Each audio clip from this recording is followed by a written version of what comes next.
ሰላም ሰላም ሰላም፣ ጤና ይስጥልኝ ውድና የተከበራችሁ የኮሚቴ ቤተሰቦች እንደምናችሁ? ደህና ናችሁ? እግዚአብሔር ይክበር ይመስገን፣ ክብር ይስፋ ለመድኃኒዓለም። ሰላም ሁሉ መልካም፣ ደህና ነኝ አለሁላችሁ። ይሄን የመሰለ ቦታ ይዤላችሁ መጥቻለሁ። ዛሬ ደግሞ የት ነሽ ምን ያረግሽ ነው እንዳትሉ፣ ዛሬ ቅዳሜ ነው። በጠዋቱ ከእንቅልፌ ተነስቼ ለእናንተ ላሳይ ብዬ ነው የመጣሁት። ጠዋት ተነስታችሁ እንዴት ደስ እንደምነግራችሁ አልችልም። ቡና እያፈላው ነው። ቡናችንን አብረን እንጠጣለን ማለት ነው። እና ይሄ ሁሉ የምታዩት ትናንትና ሳጸዳ ሳስተካክል የነበርኩት ነው። በጣም ነው የሚያምረው። እንደምትመለከቱት ውብ ነው። ይሄንን ይመስላል። ላሳያችሁ ብዬ ነው። ትናንትና እያጸዳው ለምን እንዳልቀረጽኩኝ ደከመኝ። ከስራ ጋር ሆናችሁ ቪዲዮ ለመቅረጽ አይመችም። ለዛ ነው ያልቀረጽኩት። እዚህ ጋር ደግሞ ከኋላዬ የንቦቹን ድምፅ ላሰማችሁ። አያችሁ?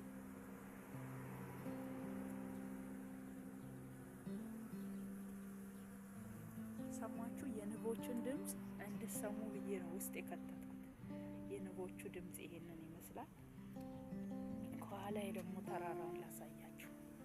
ጠዋት ተነስቼ እንደዚህ አይነት ተራራ እያየሁ ነው እናንተን የማወራው። ደስ ይላል። ወፎቹ ዘምሮ ከጨረሱ በኋላ ነው የተነሳሁት። ያው እንቅልፋም አይደለም ደግሞ በጣም ነው የተኛሁት። እና ይህንን ይመስላል ውዶችዬ። ከወደዳችሁት እንግዲህ ሀሳብ አስተያየታችሁን ማስቀመጣችሁ እንዳረሱ። ኢንተርኔት ሳይኖረን 4 ቀን ድፍን ተቀምጠናል። ድፍን 4 ቀን ሆኗል። ስለዚህ እባካችሁ ቪዲዮ እንዲውልኝ እሺ። ላይቭ ስለማልገባ ውዶችዬ እንግዲህ በጠዋት ተነስቼ ነው። ጠዋት ገጠር ላይ ከወጣት ምን ይመስላል ካላችሁ በጣም ደስ ይላል። አሁን እዚህ ጋር ውሃ በሰርዶ ውሃ ስለለቀኩኝ ነው ወደዛ መሄድ ያልቻልኩት። ካልሆነ በዚህ ነው ወርጄ እንደዚህ ዙሪያ ያሳያችኋለሁ። በጣም የሚያምረው ደስ ይላል፣ ግን ብርድ አለ።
ነው።